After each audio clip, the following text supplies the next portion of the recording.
Shalom saudaraku yang dikasihi oleh Tuhan Yesus Kristus. Saya sangat bersuka cita boleh membagikan kembali kebenaran firman Tuhan kepada kita sekalian. Dan saya berdoa saudara akan diberkati oleh renungan kita pada saat ini. Nah, saudaraku, sebagai seorang Kristen, kita tahu dari Alkitab, dari khotbah-khotbah, dari ajaran-ajaran bahwa kita harus setia dan bertekun mengerjakan segala kehendak Tuhan, berjalan sebagai seorang yang taat kepada Kristus Yesus. Nah, jadi kita tahu satu hal yang sangat penting, yaitu bahwa Tuhan Yesus menginginkan buah dari kehidupan kita. Akan tetapi pada faktanya yang kita temukan ialah banyak orang yang mengeluhkan tentang cara hidup kita orang-orang Kristen. Banyak sekali. Mereka melihat kita, orang-orang taat, orang-orang Kristen, tidak ada bedanya dengan orang-orang dunia. Baik itu pendeta, hamba-hamba Tuhan, para diaken, pelayan-pelayan, aktivis-aktivis gereja, orang-orang yang bertekun, orang-orang yang berpengaruh di gereja, kenyataannya tidak hidup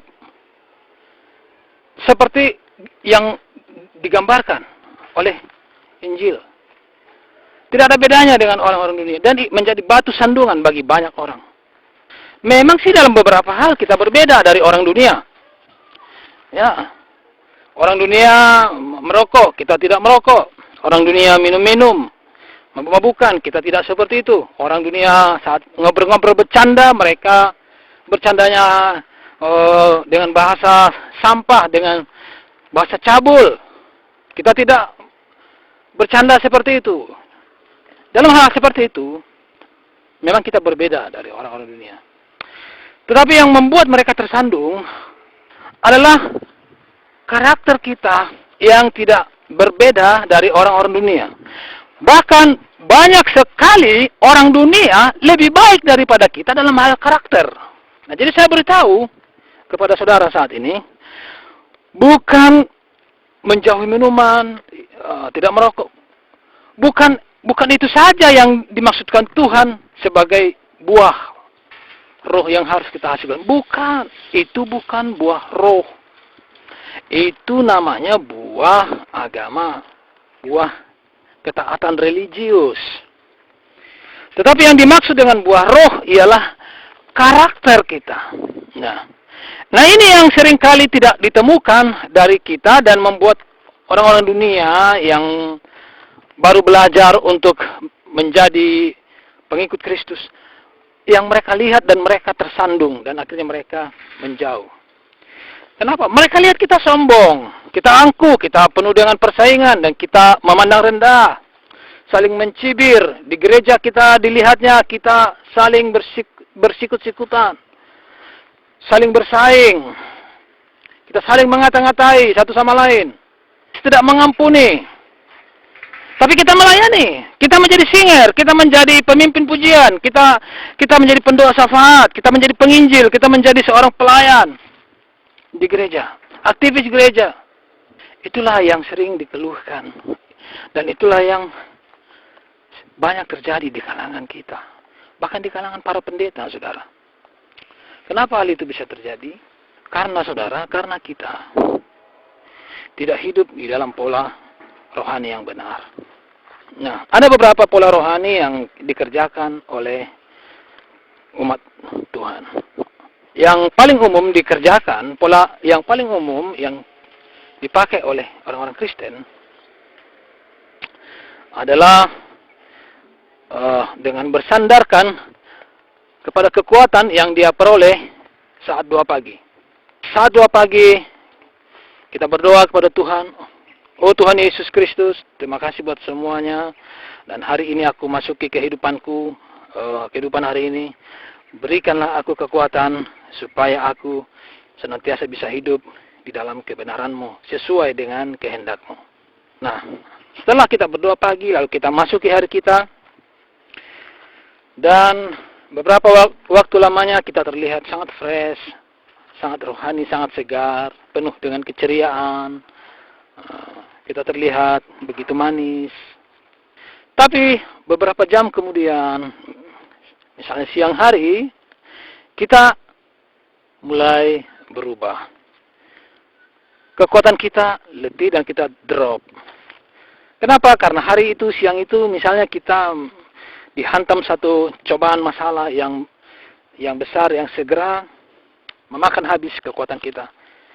Kita siang itu kena marah oleh pimpinan di kantor. Manajer memaki-maki kita. Lalu kita menjadi sangat gusar. Kita tahu bukan kita yang salah, tapi manajer menyalahkan kita. Kita sangat kesal, sangat geram. Dan segera kita kehilangan damai sejahtera. Dan kita pergi ke kantin dan di sana bersungut-sungut, begitu dongkol. Dan kita mengata-ngatai manajer itu dalam hati. Atau seorang istri, siang itu mungkin dia dimarahi oleh mertuanya yang galak itu. Dia tidak bisa menjawab karena dia takut kepada mertuanya. Tapi sebegitu mertuanya pergi, dia sangat tersinggung. Dia sangat marah, dia menangis. Dia kecewa sekali. Dia kehilangan damai sejahtera. Gambar rohaninya rusak yang dia bangun tadi pagi. Dia menyesal bertemu dengan mertuanya. Dan bahkan dia sedikit banyak kecewa sama Tuhan. Jadi sejak siang itu, kehidupan kita berubah. Kita seperti bukan anak Tuhan lagi. Kita uring-uringan. Kita ada dongkol, ada akar kemarahan di hati kita sepanjang hari itu. Lalu kita pergi ke pasar, kita pergi kemana, menjalani sisa hidup kita sepanjang hari itu. Kita sensitif, mudah tersinggung. Candaan orang di depan kita dengan cepat bisa menjadi pertengkaran hebat. Dan dari mulut kita keluar kata-kata judes, kata-kata yang sangat keras, kata-kata yang penuh dengan kata-kata yang menyakitkan. Dan orang itu terluka. Dan orang itu melihat, kok kawan ini pelayan Tuhan, tapi kok begitu. Nah, itu yang terjadi. Kita menjadi sangat keras. Sebenarnya kita menyadari bahwa kita sudah, di dalam hati kita, sebenarnya kita merasakan bahwa kita sudah berdosa kepada Tuhan.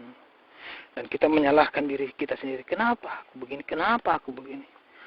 Kita kutuki, kita salahkan diri kita. Kenapa aku lemah seperti ini? Kenapa aku jatuh lagi? Tidak ada damai sejahtera. Dan tidak mungkin buah roh memancar dari keadaan hati yang semacam ini, saudara. Saya beritahu, buah roh tidak akan pernah keluar dari hati yang dipenuhi oleh suatu kepahitan, oleh suatu kedongkolan, dipenuhi oleh hawa kekecewaan. Mungkin beberapa waktu kemudian pada malam hari menjelang tidur, kita tidak nyaman berdoa, tapi kita mendengar Tuhan supaya kita berdoa, kita mendengar suaranya yang lembut, dan akhirnya karena kita takut Tuhan, lalu kita akhirnya menangis, kita minta ampun, kita bertobat, dan kita katakan, Tuhan, ampunilah aku gagal lagi Tuhan, hidup benar di hadapan-Mu, Tuhan Yesus Kristus. Berikan aku kekuatan baru Tuhan, berikan aku kekuatan lebih lagi untuk besok, supaya aku boleh lebih kuat lagi Tuhan. Amin. Lalu dia merasa kembali damai. Dan besok pagi dia bangun lagi, dia berdoa lagi, Tuhan berikan aku kekuatan hari ini, supaya aku memasuki hidupku dengan berkemenangan, tidak jatuh lagi. Tapi siangnya dia mengalami hal yang sama. Dan begitu terus berulang-ulang proses itu. Nah, seperti itu. Ada berapa banyak orang-orang Kristen, anak-anak Tuhan yang menjalankan kehidupan pola rohani semacam ini? Oh, sangat banyak. Kebanyakan saudara menghabiskan jam demi jam dalam keadaan yang tertekan. Saudara merasa jauh dari Tuhan. Saudara merasa telah merusak hubungan saudara dengan Tuhan. Saudara menyalahkan diri sendiri. Tidak ada buah roh yang keluar. Dulu pun saya seperti ini, saudara. Lalu ada lagi pola rohani yang kedua yang diterapkan oleh banyak orang, khususnya di kalangan hamba-hamba Tuhan, yaitu para pendeta, diaken, pengerja-pengerja gereja, pelayan-pelayan penting di gereja. Ada pola rohani yang menurut mereka lebih baik. Apa itu? Yaitu membangun kesadaran bahwa saya ini hamba Tuhan. Jadi dia terus membangun kesadaran, saya hamba Tuhan, saya hamba Tuhan. Kedengaran ini mulia, kedengaran ini baik sekali. Dan memang dengan gambar diri yang semacam ini, kita jauh lebih kuat, saudara. Kita akan bisa menangkis dosa lebih kuat daripada pola yang pertama. Orang-orang yang berjalan atau memakai pola rohani dengan membangun citra bahwa dirinya adalah hamba Tuhan, memang terlihat jauh lebih kuat. Mereka gampang menolak dosa dan mereka bisa menjauh dari orang-orang dunia. Karena apa? Karena mereka sadar bahwa mereka berbeda dengan orang dunia, orang-orang berdosa. Nah, seperti itu. Jadi ada kekuatan hidup dalam gambar diri semacam ini. Tapi dengan berpedoman kepada citra diri yang kita bangun sebagai hamba Tuhan, sejujurnya pola rohani yang semacam ini menghasilkan buah yang salah. Apa itu? Yaitu yang disebut kesombongan rohani, kebanggaan rohani. Nah, saya mau beritahu, pola pikir yang semacam ini adalah apa yang menguasai paradigma seluruh kelompok yang dinamai pemimpin agama. Nah, kaum Brahmana dari agama Hindu dikuasai oleh pikiran semacam ini. Mereka sadar mereka berbeda dengan jemaat itu. Jadi mereka hidup kudus. Mereka hidup saleh, mereka menjauhi rokok, mereka menjauhi alkohol, mereka menjauhi kehidupan yang serampangan. Dan mereka berjalan sebagai seorang yang mewakili dewa. Mereka adalah wakil dewa. Itu orang Brahmana seperti itu, saudara. Demikian juga orang Buddha, ulama-ulamanya. Juga ulama-ulama Muslim juga seperti itu. Mereka membalut tubuh mereka dengan pakaian putih, dengan sorban, dan dengan simbol-simbol agama, dan kemana mereka berjalan, assalamualaikum, macam-macam, santri-santri semua memenuhi pikirannya dengan gambar diri bahwa mereka adalah orang yang berbeda dengan orang lain, dengan orang berdosa. Begitu juga dengan orang-orang Farisi di zaman dulu. Mereka menyadari itu, mereka menjauhi kehidupan yang duniawi, saudara, jangan salah. Mereka menjauhi kehidupan yang duniawi. Mereka tidak merokok. Nah, akan tetapi buah yang dihasilkan oleh kehidupan semacam itu tidaklah sesuai dengan buah yang disebutkan oleh Tuhan, yaitu kasih, kelemah lembutan, penyangkalan diri, kerendahan hati. Tidak, saudara. Kenapa? Kalau kita memiliki pola rohani yang semacam itu, orang berdosa tidak akan nyaman duduk di sebelahmu. Karena apa? Karena dari karakter kita memancarkan, memperlihatkan bahwa kita berbeda dengan dia. Inilah yang dihasilkan oleh pola rohani membangun citra diri sebagai hamba Tuhan. Saat kita pergi melayani, misalnya di sudut jalan sana ada orang sakit atau mungkin dikuasai roh jahat, lalu keluarganya datang sama kita, Pak, tolong layani keluarga saya. Lalu kita pergi ke sana, dan apa yang biasa kita lakukan saat sebelum kita melayani dia? Kita mengambil waktu untuk berdoa sebentar, doa pribadi. Apa yang biasa kita doakan? Kita biasa berdoa begini, Tuhan, jangan permalukan hambamu. Nah, ini yang biasa kita sebutkan dalam doa kita. Saudaraku yang dikasihi oleh Tuhan, pola rohani yang semacam ini, apakah ini yang memancar dari pribadi Yesus Kristus? Kenyataannya tidak. Faktanya Yesus adalah pribadi yang sangat menyenangkan bagi orang-orang berdosa. Mereka tahu Yesus kudus. Mereka tahu Yesus pengajar pertobatan. Tetapi orang-orang berdosa ini kok tidak merasa terhakimi, terintimidasi duduk di sebelahnya. Yesus sangat nyaman, sangat enak duduk di dekat Yesus. Karakter Tuhan itu yang lemah lembut, rendah hati, yang menerima siapa saja. dan tidak menghakimi, tidak menelanjangi dosa-dosa, tidak menuduh. Karakter ini yang memancar dari Yesus, dan ini tidak memancar dari pola rohani yang semacam tadi. Nah, jadi itulah pola rohani yang banyak dipakai oleh anak Tuhan dalam kehidupan sehari-hari. Itulah yang menimbulkan banyak keluhan terhadap orang-orang Kristen sejak zaman dulu. Nah, tapi saat ini kita akan tahu pola rohani yang benar dalam hal hidup bersama Tuhan.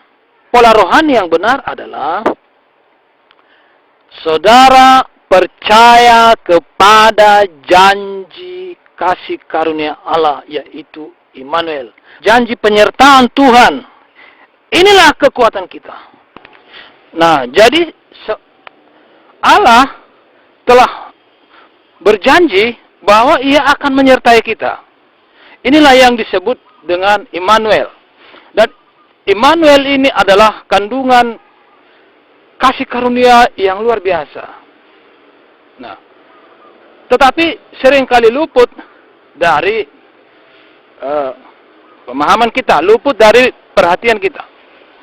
Memang sering kita mendengar istilah ini, bahkan sering kita sebut juga.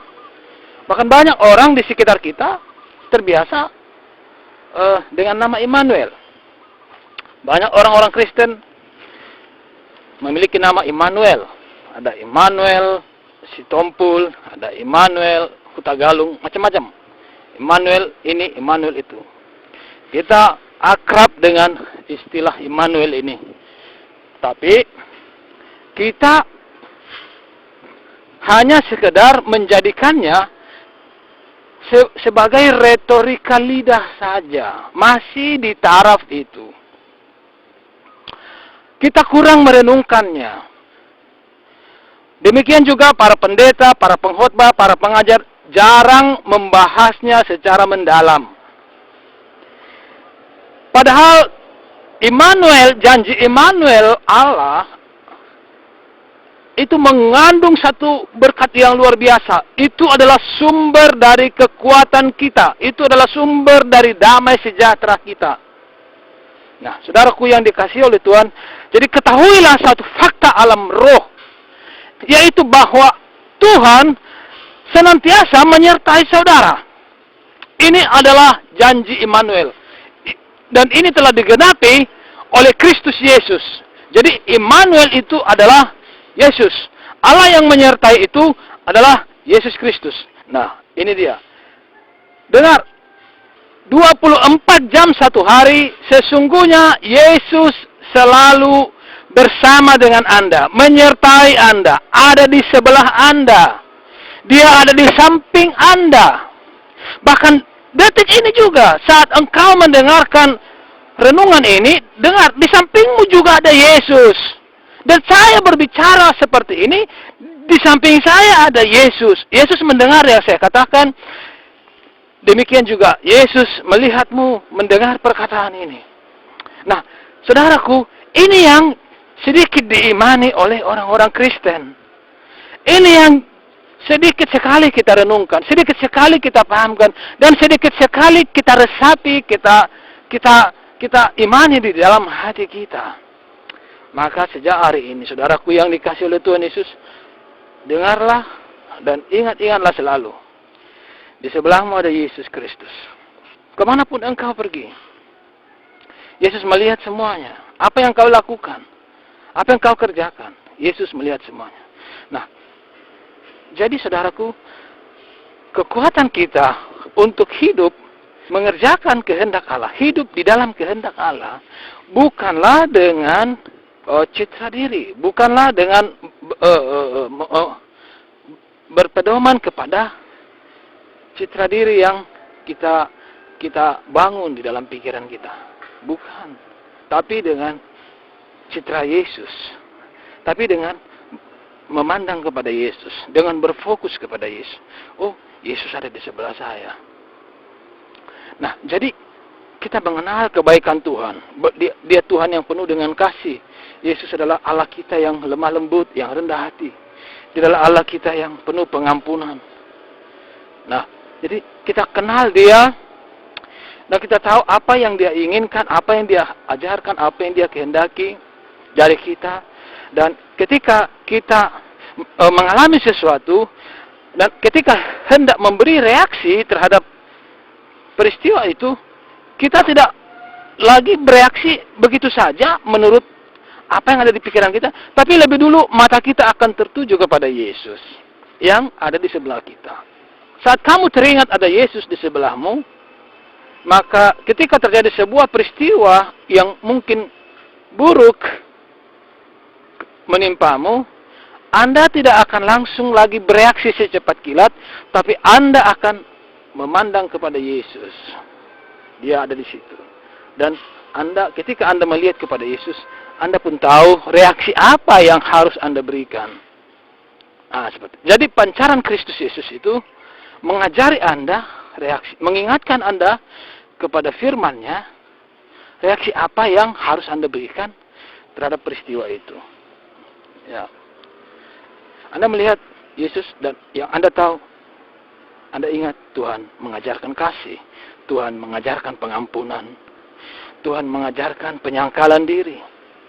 Demikian juga jika ada peristiwa-peristiwa yang menyenangkan telinga kita. Mungkin misalnya ada orang memujimu, ada orang menghormatimu berlebihan. Nah, reaksi Anda ketika Anda mengingat di sebelahmu ada Yesus, reaksi Anda tidak lagi seperti biasa. Mungkin biasanya Anda akan begitu senang, Anda akan merasa begitu berwibawa, Anda akan merasa begitu hebat, begitu, oh saya memang pimpinan, saya memang gembala dari orang ini, saya memang komandan dari orang ini, maka dia pantas menghormati saya. Tidak lagi seperti itu reaksi Anda. Kenapa? Anda memandang Yesus, oh ada Yesus di sebelah saya, seharusnya dia yang dihormati, seharusnya dia yang diagungkan. Saya mah nggak mungkin menerima penghormatan, nggak enak. Nah, jadi kalau kamu ingat ada raja segala raja di sebelahmu, kamu pasti tidak enak hati menerima penghormatan dari manusia. Nah ini dia. Nah, sehingga orang yang memujimu itu, dia akan melihat reaksimu yang tadi, reaksi yang rendah hati. Kenapa? Karena Anda melihat pada Yesus. Anda menoleh kepada Yesus yang di sebelahmu. Jadi Anda menghasilkan reaksi yang merendahkan diri. Anda akan bilang, Mas, jangan puji saya, nggak boleh. Mas, jangan tunduk-tunduk sama saya saudaramu. Kita ada Yesus di sini, nggak enak Mas, jangan. Kira-kira seperti itu, saudara. Itulah kekuatan kita, dan kita akan senantiasa bersuka cita. Kenapa? Karena kita tahu Tuhan tidak pernah meninggalkan kita. Dan satu hal, Yesus mengasihi kita. Dia ada di sebelah kita, bukan hanya untuk memberikan kita kekuatan mengerjakan kehendaknya, bukan hanya memberikan kita kekuatan berjalan seturut dengan apa yang Allah kehendaki, apa yang oleh Roh Kudus kehendaki, tetapi untuk meyakinkan kita bahwa kita dikasihi, bahwa kita disertai, bahwa Dia sayang kepada kita. Dengar satu hal, sorot mata Tuhan Yesus kepadamu adalah sorot mata kasih. Dia memandangmu sebagai kekasihnya, Dia memandangmu sebagai orang yang disayanginya, Dia menjagaimu, Dia adalah jaminan bagimu, Dia menjadikan dirinya jaminan perlindungan bagimu.